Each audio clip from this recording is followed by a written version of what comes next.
Assalamualaikum warahmatullahi wabarakatuh. Kembali lagi dengan saya. Kali ini kita akan membahas tentang stres dan cara mengatasinya.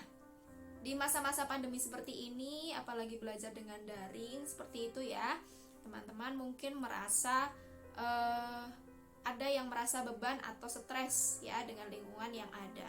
Tapi kita harus pintar-pintar mengatasinya dengan baik agar stres itu juga menimbulkan efek positif agar kita itu lebih produktif lagi, begitu ya.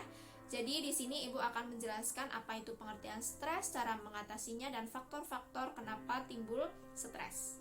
Ada dua pengertian stres. Yang pertama itu gangguan secara mental, atau yang kedua yaitu tekanan atau pressure.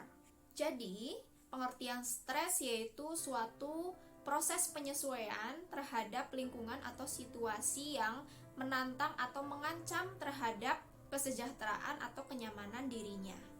Ada 3 sumber kenapa kita bisa stres. Sumber yang pertama yaitu dari lingkungan.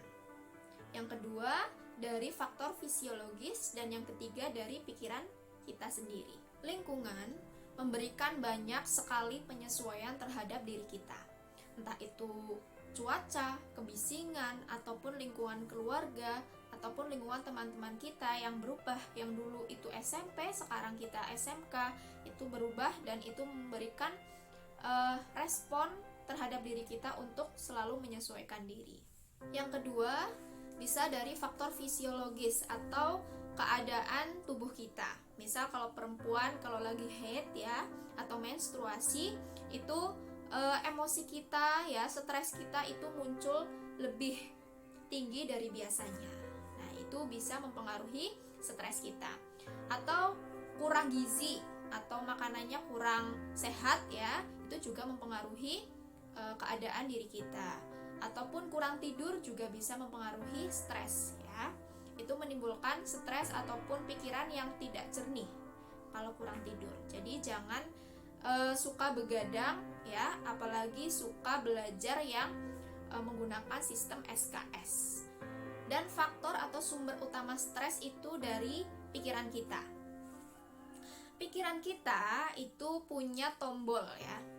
Tombol kapan kita harus stres, kapan kita tidak stres, kayak gitu ya.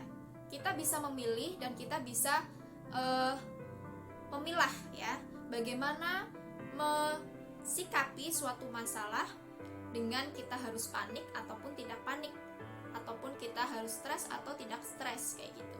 Jadi kita bisa memilih sesuai dengan pikiran kita.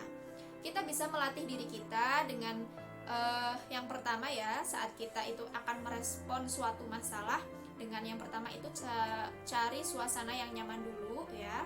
Terus di situ kita bisa relaksasi diri, mendinginkan suasana ya yang lagi panas kayak gitu. Lalu yang ketiga kita bisa beristighfar ya.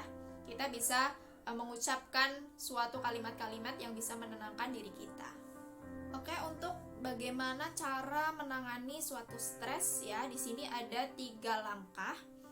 Untuk langkah yang pertama, kita bisa mengubah cara kita melakukan sesuatu, yaitu dengan cara kita mengatur waktu ya, yang biasanya kita belajarnya itu mendadak dan kita bikin stres kayak gitu ya. Kita bisa atur waktu belajarnya dengan baik, atau menata tempat belajar kita senyaman mungkin. Langkah selanjutnya, jika kita masih merasa stres, kita bisa melakukan suatu latihan atau exercise ya, atau refreshing ya. Kita keluar sejenak dari rumah kayak gitu, jalan-jalan sedikit ya, sebentar di luar rumah, itu bisa untuk mengurangi stres kita. Lalu langkah yang ketiga, jika langkah pertama dan kedua itu tidak mempan ya, itu tidak berefek kepada diri kita, kita masih merasa stres, kita masih merasa tertekan dengan situasi atau rutinitas yang kita alami, kalau kalian siswa ya bisa menghubungi BK ataupun wali kelas. Itulah penjelasan sedikit tentang stres dan cara menanganinya. Semoga bermanfaat. Mohon maaf apabila ada kesalahan. Wabillahi taufiq wal hidayah. Wassalamualaikum warahmatullahi wabarakatuh.